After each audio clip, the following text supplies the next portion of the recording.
ভারতবর্ষের জমিনে এখনো বেঁচে আছে। এই যে অকাপ সম্পত্তি নিয়ে লড়াই চলছে, আপনি গেছেন কোনোদিন? গেছেন? আজকে বলুন তো, অকাপ সম্পত্তির সঙ্গে মুসলমানদের ইবাদত জড়িয়ে আছে, মুসলমানদের ধর্মকর্ম জড়িয়ে আছে। যদি আজকে অকাপ সম্পত্তি নিয়ে নেয়, আপনি আপনার মসজিদে আযান দিতে পারবেন? কথা বলেন না, কথা বলেন। আপনার আযান দিতে পারবেন না, নামাজ পড়তে পারবেন না। আপনার বাপ যদি মারা যায়, জনস্থানে কবর খুঁড়ে মাটি দেওয়ার ক্ষমতা আপনার থাকবে না। কেন? আপনাকে কাগজ করে লালবাগ থেকে বহরমপুর টু কলকাতা, কলকাতা থেকে দিল্লি পাঠাতে হবে, সুপ্রিম কোর্টের আইন পাস হবে, তারপর আপনার কাছে কাগজ এসে জমবে, তারপর আপনি আপনার বাপকে জানাজা পড়ে মাটি দিতে পারবেন, নচর দিতে পারবেন না। আজকে এটা হলো অকাপ সম্পত্তির ভিতরে। ঈদের নামাজ আপনি পড়তে পারবেন না, আপনি আযান ঠিক করে দিতে পারবেন না, আপনাকে অনুমতি নিতে হবে। এটা কে দখল করছে? এটা কে লড়াই করছে? ভারতবর্ষের মাটিতে মুসলমানদের উপর 87টা কেস ঠুকেছে আরএসএস বিজেপি সরকার, 87টা কেস ঠুকেছে। এই পর্যন্ত গত 4 দিন আগেকার রিপোর্ট শুনলেন, আপনাদেরকে বলে দিয়ে যায়। উলামায়ে দেওবন্দ, জমিয়াতে উলামা হিন্দ এই পর্যন্ত 47টা কেসকে সরকারের সঙ্গে লড়াই করে জিতেছে। বলুন আলহামদুলিল্লাহ। তার মধ্যে অকাপ সম্পত্তি নিয়ে এখনো পর্যন্ত কোন নেতা মুখ খোলেনি, কোন মন্ত্রী মুখ খোলেনি, কোন মুসলমান মুখ খোলেনি, কোন জাতি মুখ খোলেনি। একমাত্র ওলামারাই তারা পরেশান হয়ে গেল। এই জমিয়ত উলামা হিন্দ ওলামারা দারুল উলুম দেওবন্দ থেকে নিয়ে ওলামা হযরতরা আজকে দিল্লির সুপ্রিম কোর্ট পর্যন্ত এই কালা কারণে বাতিলকে রক্ষা করেছে, ওকাপ সম্পত্তিকে রক্ষা করেছে। আজকে তাদের শগুনের চোখ করেছে ওকাপের দিকে। এই দেখে কদিন আগে বলে দিল মাদ্রাসা বন্ধ করে দাও, কোরআন বন্ধ করে দিতে হবে, মাদ্রাসা বন্ধ করে দিতে হবে। এটা কেউ লড়েনি। এই কে? উলামায়ে দেওবন্দ, জমিয়তে উলামা হিন্দ দেওবন্দ। দিল্লিতে আপনার হাইকোর্ট থেকে ওটাকে সুপ্রিম কোর্টে পাঠানো হলো। সুপ্রিম কোর্টে গত পরশুদিন আইন করেছে মাদ্রাসা বৈধ, কোরআন পড়া বৈধ। এই পৃথিবীর কারো ক্ষমতা নাই মাদ্রাসা বন্ধ করে দিতে। বলুন আলহামদুলিল্লাহ। এটাকে মুসলমানরা দিতে গেল। গত 10 দিন আগে হারাম খদ্দের মাথায় টনক পড়ে গেছে, টাকলু বাবুদের মাথায় টনক পড়ে গেছে। আজকে তারা বলছে কোন রকম ভাবে মুসলমানদেরকে আটকানো যাচ্ছে না, কোনোভাবে আটকানো যাচ্ছে না। কিন্তু আমি আপনাদেরকে বলবো, মুসলমানদের পাশে কেউ নাই, আছে কে? যারা বলতে কিন্তু একটা মুসলমানরা যদি আল্লাহ ওয়ালা দিনওয়ালা হয়ে যেত, পশ্চিমবঙ্গের মধ্যে হয়ে যেত, কোরআনওয়ালা হয়ে যেত, গোটা পৃথিবী মুসলমানদের পায়ের তলায় লুটুপুটু ফেলতো। এই দেশ থেকে ইংরেজকে তাড়িয়েছিল কারা? ইতিহাস বলুন। আজকে ইতিহাসের কথা শোনেন। আমাদের স্কুল, কলেজ, ইউনিভার্সিটিতে ছেলে মেয়েদেরকে একদম ঘোরানোর সাথে বলে না, টিম তারা মারতে পারে, ডিম তাদের খানা দুটো সেই জয়নাল অভিলাষকে বলে জয়নাল ধরে হাল, অভিলাষ কাটে ঘাট, এই শেখানো হয়। কিন্তু ইতিহাসকে ভালো করে জানানো যায় না। কেন? তারা জানে ইতিহাস যদি দেওয়া হয় মুসলমানরা সব জেনে নেবে, ছেলেরা জেনে নেবে, তাহলে মুসলমানদের আরো জোর বেড়ে যাবে। কিন্তু ভারতবর্ষের ইতিহাস আপনারা জানেন, শুনেছেন আপনারা? ভারতবর্ষের কোথা থেকে তৈরি হলো? ইংরেজদের কাছ থেকে ভারতকে কেন ছিনিয়ে আনলো? 1 নয় 2 নয়, কেজি নয়, কুইন্টাল নয়, মুসলমানরা দিয়ে ইংরেজকে দেশ থেকে তাড়িয়ে দেশকে স্বাধীন করেছিল। আজকে আপনারা বলছেন মৌলবীরা কি করেছে জানেন? 1 নয় 2 নয়, একদিনে 57,000 আলেমকে গাছের সঙ্গে ঝুলিয়ে কতল করা হয়েছিল, মাথাকে ছিদ্র করে দেওয়া হয়েছিল। দিল্লি থেকে নিয়ে লাহোর পর্যন্ত ওই উলামায়ে দেওবন্দদেরকে আপনার কাছে ঝুলানো হয়েছিল। 57,000 দিল্লি থেকে লাহোর পর্যন্ত এমন কোন গাছ ছিল না যে আলেমদের গর্দান ঝুলানো ছিল না। ইংরেজদেরকে দেশ থেকে তাড়ানোর জন্য হযরত মাওলানা হোসেন আহমেদ তিনি বলেছিলেন, ইংরেজের বিরুদ্ধে লড়াই করতে গিয়ে বালতার জেলে তিনাকে জেলখানায় ভর্তি হতে হয়েছিল। মাওলানা আবুল কালাম আজাদ, মাওলানা হিফজুর রহমান, মাওলানা শওকত আলী, আপনারা কি জীবন দিতে হয়েছিল ভারতবর্ষের জন্য। হযরত মাওলানা হোসেন আহমেদ মাদানী তিনাকে আপনার সাইফুল হিন্দ, তাকে আল্লাহু আকবার আল্লাহু আকবার জেলখানার মাটিতে ইংরেজরা ভরে রেখেছিল। সেনার সেই জেলের ভিতরে হযরতকে এমন করে ঘাত করা হয়েছিল, তার সমস্ত শরীর থেকে মাংসগুলাকে ফেলে নেওয়া হয়েছিল। হযরত মুরিদানরা যখন গোসল দিতে গেলেন, তাদের চোখের পানি ঝরঝর করে ঝরে গেল। তারা বলছে, কি ব্যাপার, কান্না করো কেন? বলে, আমরা সহ্য করতে পারি নাই। হযরতের এই শরীরে একটাও মাংস ছিল না। বেঈমানরা আগুন দিয়ে ঝলসে ঝলসে জীবিত অবস্থায় হযরতের মাংসগুলাকে ছড়িয়ে দিয়েছিল। ওলামায়ে দেওবন্দ, ওলামায়ে জমিয়ত ওলামায়ে কেউ আগিয়ে যায়নি বন্ধু।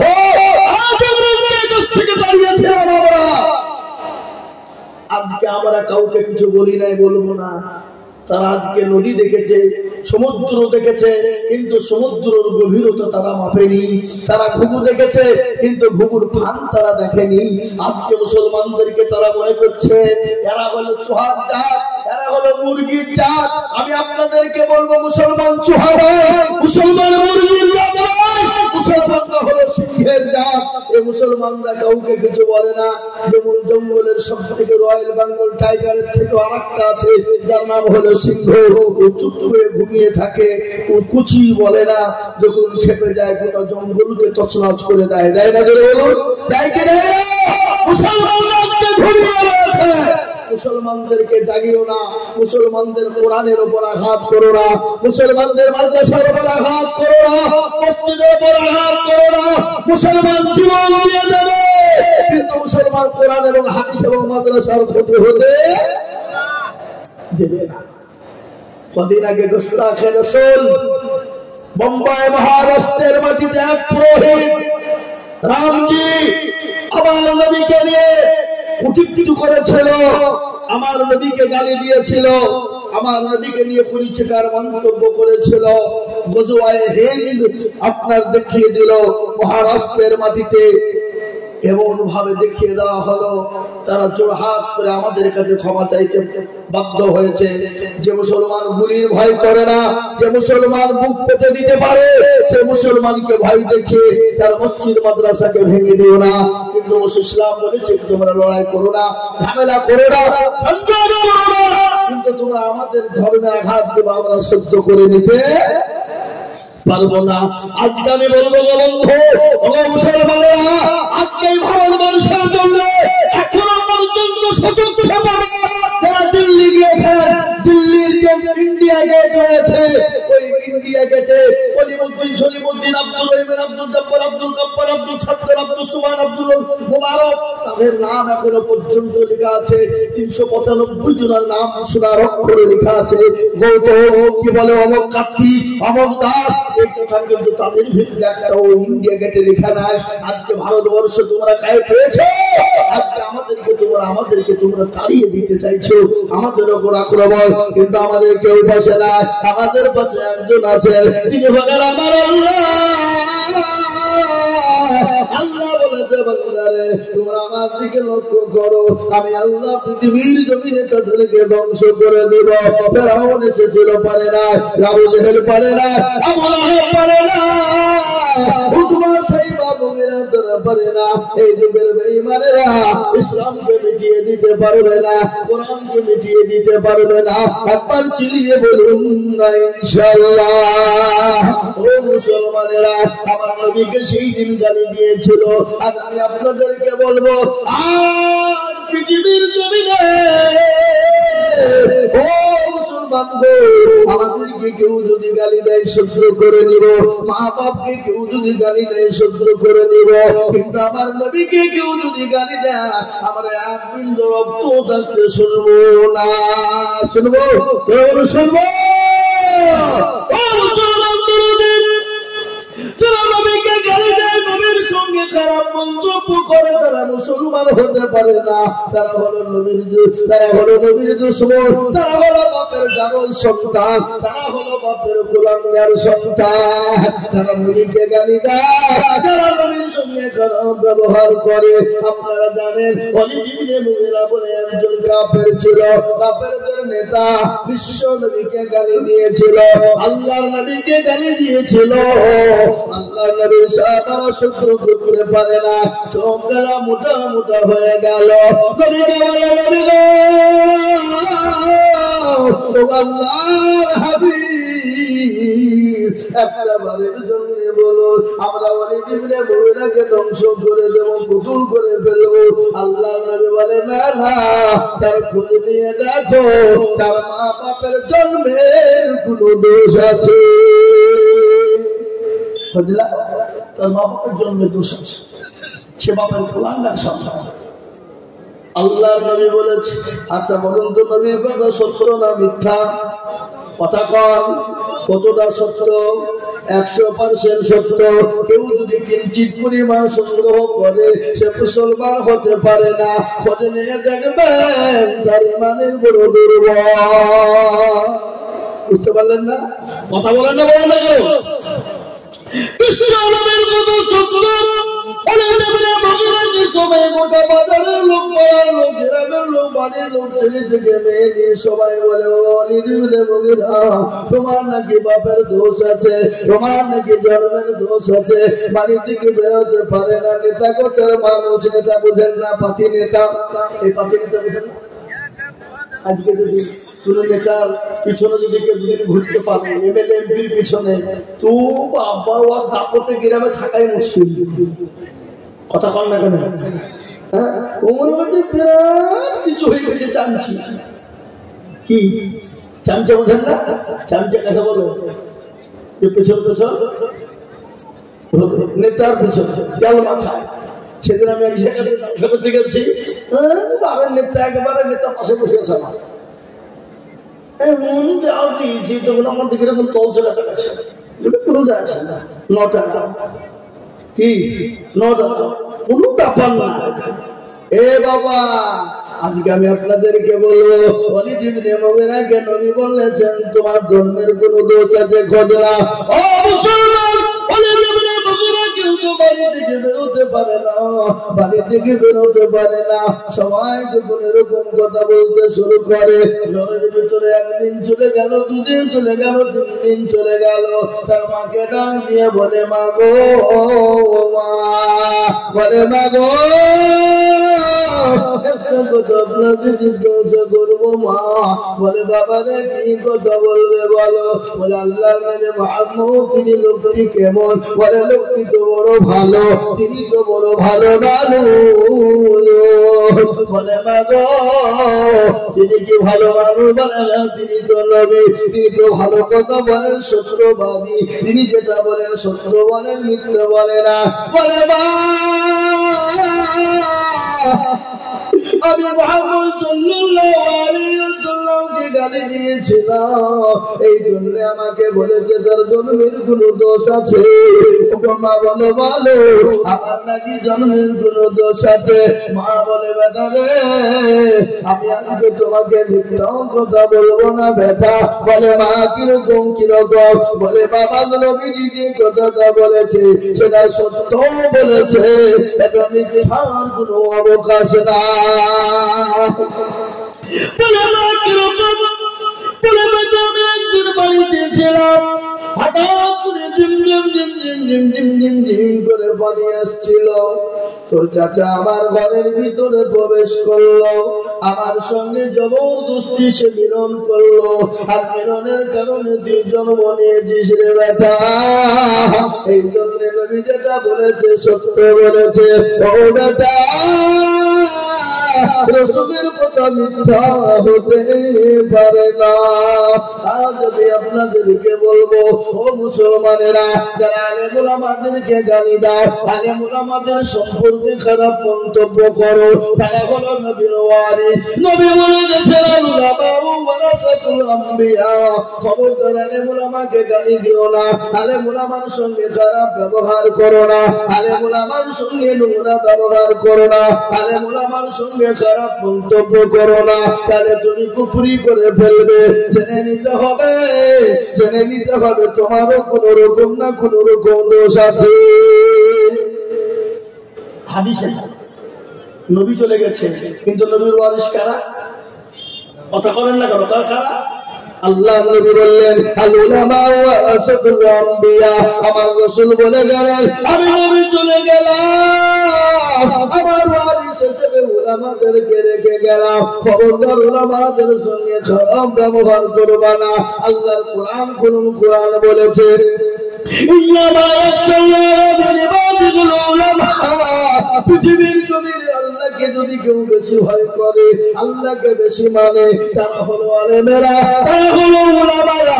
এটা হলো কোরআনের কথা। কোরআনে কোনো মাস্টারের কথা বলেনি, ব্যারিস্টারের কথা বলেনি, উকিলের কথা বলেনি, ডাক্তারের কথা বলেনি, প্রধানমন্ত্রীর কথা বলেনি, আমাদের মৌলবীদের কথা আল্লাহ কোরআনে বললেন ইন্নামা ইয়াখশাল্লাহা মিন ইবাদিল উলামা। পৃথিবীতে আল্লাহকে যদি কেউ ভয় করে, তারা হলো আলেম, তারা হলো উলামা, তারা হলো আজকে আলেম উলামা কি করেছে? আজকে আমরা কথায় বলি আলেমরা দেশটা ধ্বংস করে দিল, উলামারা দুনিয়াটাকে শেষ করে দিল। আমি আপনাদেরকে এখনো বলি আলেম উলামা আছে বলে কোরআন এখনো জিন্দা আছে, আলেম উলামা আছে বলে মাদ্রাসা মসজিদ সুরক্ষিত আছে, আলেম উলামা আছে বলে এখন আপনি ধর্ম কর্ম করতে পারেন, আলেম উলামা আছে বলে এখন আপনি দুনিয়ার জমিনে চলতে পারেন। ও মুসলমান, আজকে কেন আলেম দেখলে বিষ হয়ে যায়? আজকের কিছু কিছু লোক আছে মৌলবি দেখলে গা জ্বলে না? এই কথা বলেন না কেন? জীবনের খোঁজ নিয়ে দেখেন, জীবনেও মৌলবির পাতা খুলে না, কিন্তু মৌলবি দেখলে গা জ্বলে। আরে মুসলমান, মৌলবির কথা মনে পড়ে না? যেদিন তোমার বাপের সঙ্গে তোমার মায়ের বিবাহ করিয়েছিল সেদিন মৌলবি, যদি মনে করো সেদিন মৌলবির কোনো প্রয়োজন ছিল না, তাহলে তোমার মা বাপ লাভ ম্যারেজ করে এমনি বিয়ে করেছিল, আর এমনি বিয়ে করে তুমি তৈরি হয়েছো। আর তুমি যদি তৈরি হও, তাহলে তুমি নিজে চারো সন্তান তৈরি হয়েছে, আর ওই সন্তানের মুখ দিয়ে তো নবী আলেম উলামাকে গালি দিবে না। কি বুঝেন আপনারা? নবীকে গালি দিবে, তাই না? বলুন নবীর প্রেমিকেরা কান করে শুনে নেই, ও আল্লাহ শুনে। আল্লাহর নবী সাল্লাল্লাহু আলাইহি ওয়াসাল্লামকে যারা গালি দেয় তারা মুসলমান হতে পারে না, নবীকে যারা গালি দেয় তারা মুসলমান হতে পারে না। আল্লাহর নবীর কথা আমাদের মনে পড়ে না। আজ শুনেন বিশ্ব নবী আমাদের জন্য কি না করেছে। আল্লাহর নবী একদিন মা আয়েশা রাদিয়াল্লাহু তাআলা আনহার ঘরের ভিতরে শোয়া,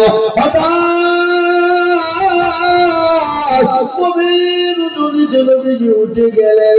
উঠে যাওয়ার পর আপনার জান্নাতুল বাকিতে গেলেন। জান্নাতুল বাকিতে যে আল্লাহর দরবারে দোকানে হাত করে দোয়া করে বলে আমার উম্মতের জীবনের গুনাহগুলোকে তুমি মাফ করে দাও। কে দোয়া করছেন? কে? রাসূলুল্লাহ। আল্লাহর নবী দোয়া করছেন, আল্লাহ আমার উম্মতের জীবনের গুনাহকে মাফ করো। বিশ্বনবী হাতটা তুলে দোয়া করলেন। আল্লাহ ডাক দিয়ে বলেন, নবী গো, আপনি কোনো চিন্তা করবেন না গো রাসূল, ও হাবিবুল্লাহ, আমি আপনার উম্মতের একটা গুনাহকে আমি মাফ করে দিলাম। কি ব্যাপার?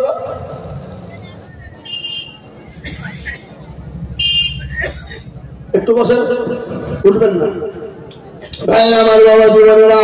আল্লাহ নবী আল্লাহকে আল্লাহ জানিয়ে দিয়ে বলেন, নবী গো, আমি আপনার উম্মতের একটা গুনাহকে মাফ করে দিলাম। কিন্তু বিশ্ব নবী দোয়া বন্ধ করলেন না। আমার হাতটা তুলে দোয়া করে বলে, আল্লাহ আমার উম্মতের জীবনের গুনাহকে মাফ করে দাও। ও আল্লাহ, আমার উম্মতি জাহান্নাম থেকে বাঁচতে পারবে না। জাহান্নাম বড় কঠিন, বড় কঠিন। আল্লাহ বলে, নবী গো, আমি আপনার উম্মতের দুই মা গুনাহকে মাফ করে দিলাম। সুবহানাল্লাহ। কিন্তু নবীজির দোয়া কিন্তু বন্ধ করলেন না। আমার হাতটা তুলে দিয়ে বলছে, আল্লাহ আমার উম্মতের জীবনের গুনাহগুলো কি তুমি মাফ করো। আল্লাহ বলেন, নবী গো আমি আপনার উম্মতি 4 গুনার মধ্যে 3টে গুনাহকে মাফ করে দিলাম। কিন্তু নবীজি আমি একটা গুনাহ জীবনেও কোনোদিন মাফ করব না। সব গুনাহ আল্লাহ মাফ করে দিবে, কিন্তু একটা গুনাহকে মাফ করবে না, সেটা করবো না। জোরে বলুন না। আমার মনে হয় এলাকার লোক শিরিক করে না? করে? এই দেশের লোক শিরিক করে ভাই? কথা কয় না? শিরিক কাকে বলে একটু জানতে হবে।